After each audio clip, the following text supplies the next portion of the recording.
ప్రజాపాలనే ధ్యేయంగా ముందుకు సాగుతున్న సీఎం రేవంత్ రెడ్డి తెలంగాణలో తొలి ప్రభుత్వ ఇంజనీరింగ్ కళాశాలను ఏర్పాటుకు నిర్ణయం తీసుకున్నారు. సీఎం సొంత ఇలాఖా కొడంగల్లోని కోస్గిలో ఈ కాలేజ్ ఏర్పాటుకు గ్రీన్ సిగ్నల్ ఇవ్వడంతో కోస్గి ప్రజలు సంతోషం వ్యక్తం చేస్తూ ముఖ్యమంత్రికి కృతజ్ఞతలు చెబుతున్నారు. వచ్చే విద్యా సంవత్సరం అంటే 2024-25 నుంచే ఇంజనీరింగ్ తరగతులు ప్రారంభం కానుండడంతో ఇటు విద్యార్థుల ముఖాల్లోనూ సంతోషం వెల్లివిరుస్తోంది. ఇంజనీరింగ్ చదువులంటే ప్రైవేటు కాలేజీలదే హవా. ఫీజులు చెల్లించలేని పరిస్థితుల్లో ఉన్న పేద విద్యార్థులకు ఉన్నత విద్యలు అందని ద్రాక్షగానే మిగిలిపోతుందన్న తరుణంలో రేవంత్ ఈ నిర్ణయం ప్రశంసల జల్లు కురిపిస్తున్నారు ఆయన నియోజకవర్గ వాసులు.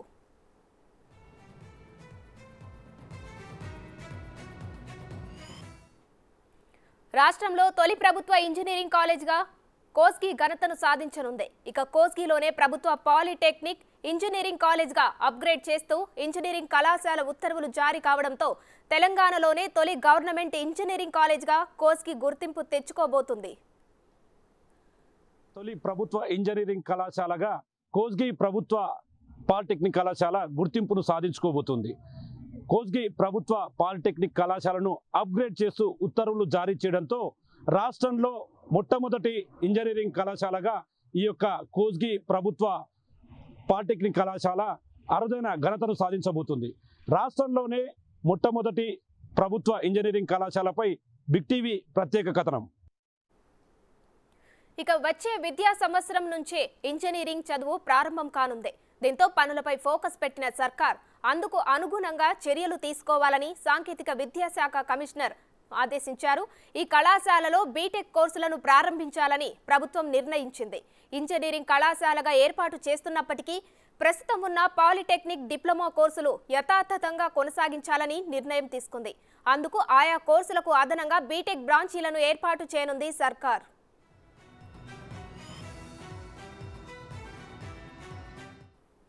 ఇంజనీరింగ్ చదువులంటే ప్రైవేటు కాలేజీలకే డిమాండ్ కాబట్టి వాటి హవానే నడుస్తుంది. యూనివర్సిటీలో ఇంజనీరింగ్ విభాగాలు ఉన్నా అవన్నీ క్యాంపస్లో అంతర్భాగంగానే ఉన్నాయి.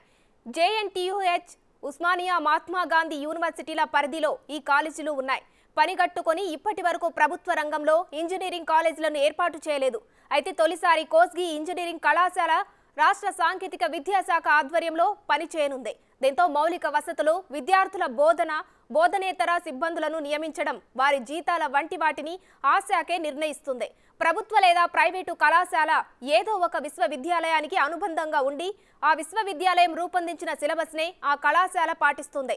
కళాశాల పరీక్షల నిర్వహణ, ధృవపత్రాలను వర్సిటీనే జారీ చేస్తుంది.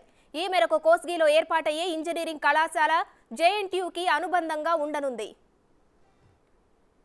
మనం కోస్గి ప్రభుత్వ పాలిటెక్నిక్ కళాశాల దగ్గరే ఉన్నాము. ఇదే కాలేజీని అప్గ్రేడ్ చేస్తూ తొలి ఇంజనీరింగ్ కాలేజ్గా కూడా సర్కారు పూర్తి స్థాయిలో నిర్ణయం తీసుకోబోతుంది. ఈ నేపథ్యంలో ప్రజెంట్ మనం కాలేజ్ దగ్గర ఉన్నాము. కాలేజ్ దగ్గర విజువల్స్లో కూడా చాలా క్లియర్గా చూడొచ్చు. ఇది 2014లో 15 ఎకరాలలో స్థాపించబడినటువంటి ప్రభుత్వ పాలిటెక్నిక్ కళాశాల భవనం. దీన్నే తొలి గవర్నమెంట్ ఇంజనీరింగ్ కళాశాలగా కూడా అప్గ్రేడ్ చేస్తూ ప్రభుత్వం ఇప్పటికే ఉత్తర్వులు జారీ చేసినటువంటి పరిస్థితి కనిపిస్తుంది. ఇంజనీరింగ్ కళాశాలకు సంబంధించి ఉత్తర్వులు జారీ కావడంతో ఇది తెలంగాణలోని తొలి గవర్నమెంట్ ఇంజనీరింగ్ కళాశాలగా గుర్తింపు తెచ్చుకోనుంది. ఇక రాష్ట్రంలో మొట్టమొదటి ఇంజనీరింగ్ కాలేజ్ కావడంతో స్థానికంగా ఉన్నవారంతా కూడా హర్షం వ్యక్తం చేస్తున్నటువంటి పరిస్థితి ఇక్కడ కనిపిస్తుంది.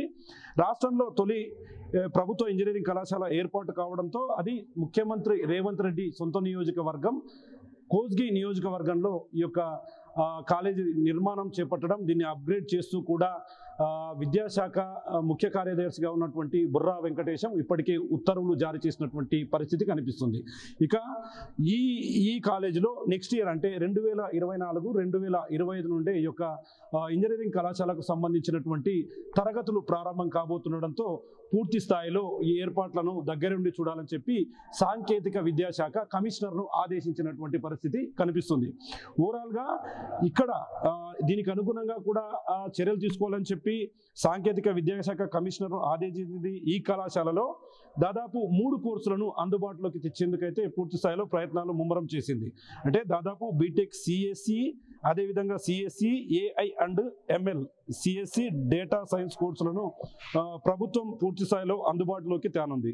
ఇంజనీరింగ్ కళాశాల స్థాయి నుంచి ప్రభుత్వ ఇంజనీరింగ్ స్థాయికి పెరిగినప్పటికీ కూడా మొత్తంగా ఇక్కడ ఉండే ఈ యొక్క కోర్సులను ఎలాంటి ఇబ్బంది రాకుండా పూర్తి స్థాయిలో దగ్గరుండి గవర్నమెంట్ చూస్తున్నటువంటి పరిస్థితి అయితే కనిపిస్తుంది. అదేవిధంగా ఆయా కోర్సులకు సంబంధించి బీటెక్ బ్రాంచ్లను కూడా ఏర్పాటు చేయనున్నటువంటి పరిస్థితి అయితే ఈ ప్రభుత్వ పాలిటెక్నిక్ కళాశాలలో జరగనుంది.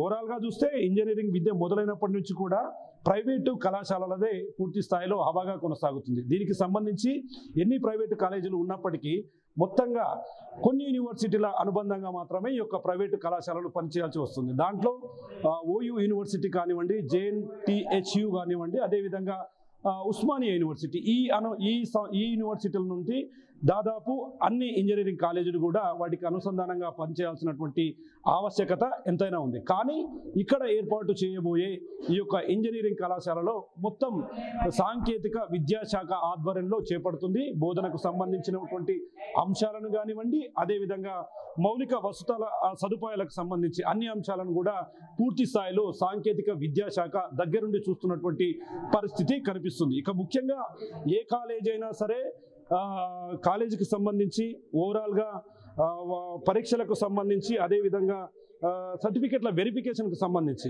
ఒక యూనివర్సిటీ నుండి దీన్ని క్లియర్గా రన్ చేయాల్సిన అవసరం వస్తుంది. కాబట్టి ఓవరాల్గా ఇది జేఎన్టీయు నుంచి అనుబంధంగా పేపర్ల తయారీ కావచ్చు, అదేవిధంగా సర్టిఫికెట్ల వెరిఫికేషన్ కావచ్చు, ఇదంతా కూడా తయారయ్యే పరిస్థితి మొత్తంగా కనిపిస్తుంది. ఏది ఏమైనప్పటికీ ఇంజనీరింగ్ కళాశాల స్థాయి పెరిగి ప్రస్తుతం కొనసాగుతున్న పాలిటెక్నిక్ డిప్లొమా కోర్సులు యథాతథంగానే కొనసాగుతాయి. కోస్గి పాలిటెక్నిక్ కళాశాల ఇది 2014లో కూడా ప్రారంభించినటువంటి పరిస్థితి కనిపిస్తుంది. ఇక్కడ ప్రస్తుతం అయితే 3 బ్రాంచ్లు ఉన్నాయి. దాదాపు 180 డిప్లొమా సీట్లు కూడా అందుబాటులో ఉన్నాయి. దీనికి సంబంధించి ఇక్కడ ఉన్నవారే అధ్యాపకులు సరిపోతారని చెప్పి కూడా ఇక్కడ చెప్తున్నటువంటి పరిస్థితికి తెలియవస్తుంది. త్వరలోనే ఈ యొక్క ప్రభుత్వ పాలిటెక్నిక్ కళాశాల ఇంజనీరింగ్ కళాశాలగా రూపుదిద్దుకోబోతుండడంతో పూర్తి స్థాయిలో దీనికి సంబంధించినటువంటి పనులన్నింటినీ కూడా చకచక చేస్తూ వస్తున్నారు. 2024-25 విద్యా సంవత్సరానికి సంబంధించి ఈ తరగతులన్నీ కూడా అందుబాటులోకి వచ్చే అవకాశాలు మెండుగా కనిపిస్తున్నాయి. ఓవరాల్గా చూస్తే తెలంగాణ రాష్ట్రంలోనే మొట్టమొదటి ఇంజనీరింగ్ కళాశాల రేవంత్ రెడ్డి సొంత నియోజకవర్గం కోస్గిలో ఏర్పాటు చేయబోవడంతో పూర్తి స్థాయిలో కోస్గికి మరింత ప్రాధాన్యత సంతరించుకోబోతుంది. కోస్గి మరింత గుర్తులు తెచ్చుకోబోతున్నటువంటి పరిస్థితి అయితే కనిపిస్తుంది. చూస్తున్నాం. ఇది ఓవరాల్గా త్వరలోనే పూర్తి స్థాయిలో ఇక్కడ ఏర్పాటు చేయబోయే ఇంజనీరింగ్ కళాశాలకు సంబంధించినటువంటి టోటల్ అప్డేట్. ఇది ఇక్కడ లేటెస్ట్ అప్డేట్. కెమెరా పర్సన్ నగేష్తో శంకర్ గౌడ్, బిగ్ టీవీ, కోస్గి నుండి. కోస్గి పాలిటెక్నిక్ కళాశాలను 2014లో 5 ఎకరాల విస్తీర్ణంలో ప్రారంభించారు. ఈ కాలేజ్లో సివిల్, మెకానికల్, ఈసీఈ బ్రాంచీలు అందుబాటులో ఉన్నాయి. వాటికి అదనంగా బీటెక్ బ్రాంచీలను ఏర్పాటు చేయనుంది సర్కార్. ప్రస్తుతం పాలిటెక్నిక్ కోర్సులను బోధిస్తున్న అధ్యాపకులు సరిపోతారు కాబట్టి నూతన అధ్యాపకులు అవసరం లేరని సాంకేతిక విద్యాశాఖ వర్గాలు వెల్లడించాయి. ఇక ఇటీవలే ఇక్కడే హాస్టల్ సదుపాయం కూడా అందుబాటులోకి రావడంతో విద్యార్థులు ఆనందం వ్యక్తం చేస్తున్నారు. సీఎం రేవంత్ ఇలాఖా అభివృద్ధిపై స్పెషల్ ఫోకస్ పెట్టడం వల్లే తమ నియోజకవర్గంలో ఇంజనీరింగ్ కళాశాల అందుబాటులోకి వస్తుందని సంతోషాన్ని వ్యక్తం చేస్తున్నారు కోస్గి వాసులు. ఈ సందర్భంగా రేవంత్ తీసుకున్న నిర్ణయంపై ప్రశంసల జల్లు కురిపిస్తూ కృతజ్ఞతలు తెలుపుతున్నారు. రాష్ట్రంలో తొలి ప్రభుత్వ ఇంజనీరింగ్ కళాశాల అందుబాటులోకి రానుండడంతో పేద విద్యార్థుల కళ స్వప్నం సాకారం కాబోతుంది. ఈ నేపథ్యంలో కొడంగల్ నియోజకవర్గ ప్రజలు పూర్తి స్థాయిలో సీఎం రేవంత్ రెడ్డికి కృతజ్ఞతలు తెలియజేస్తున్నారు.